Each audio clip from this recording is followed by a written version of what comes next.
इस पॉइंट को समझिए एक बार फिर से। ये अपवाह क्षेत्र, नदी एवं उसके सहायक नदी जितने भी क्षेत्र से जल को ले जा रही है, समझे, उद्गम से लेके मुहाना तक, उसे क्या कहते हैं? अपवाह क्षेत्र। क्या कहते हैं? अपवाह क्षेत्र। आगे देखिएगा जल विभाजक। तो जल विभाजक क्या हो गया? दो नदी बह रही है, अब बीच में कोई सीमा आ गई, मतलब दोनों को अलग कर दिया, तो उसे क्या कहते हैं? जल विभाजक कहते हैं। जल विभाजक में आप देखिएगा जैसे नर्मदा एवं ताप्ती, नर्मदा एवं ताप्ती नदी की जो है बीच जल विभाजक कौन है जी? सतपुड़ा है। आगे आप देखिएगा एक पॉइंट इसमें अगर आप देखें कि उद्गम जहां से नदी निकलती है, अगर इसका हम एक एग्जाम्पल ले तो मान लीजिए कृष्णा नदी कहाँ से निकलती है जी? कृष्णा नदी महाबालेश्वर जैसे जो है कृष्णा नदी उद्गम,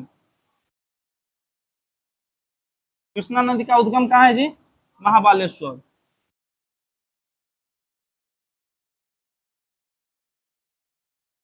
महाबालेश्वर महाबालेश्वर महाबालेश्वर क्या है? कृष्णा नदी का उद्गम हो गया। मतलब यहाँ से कृष्णा नदी क्या होती है जी? कृष्णा नदी निकलती है। अब देखिए संगम, तो संगम में हम देखिए कि आप अगर मान लीजिए कि हम एक एग्जांपल लेते हैं, प्रयागराज प्रयागराज प्रयागराज प्रयागराज का नाम सुने हैं ना जी? गए थे? कौन कौन गए थे? गए थे। देखिए प्रयागराज की बात करें तो यहाँ पे जो है गंगा, यमुना, सरस्वती नदी का जो है संगम क्षेत्र माना जाता है। तो याद रखिएगा गंगा, यमुना,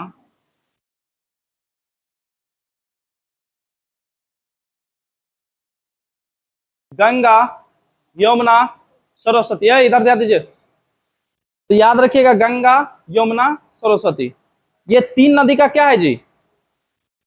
तीन नदी का क्या है? संगम। संगम क्लियर हुआ? अब आ गया ये मोहाना। तो मोहाना आप ये एक चीज जान रहे हैं कि कृष्णा नदी निकलती कहाँ से है? तो ये क्या हो गया? इसका उद्गम हो गया। अब मोहाना मतलब क्या हो गया?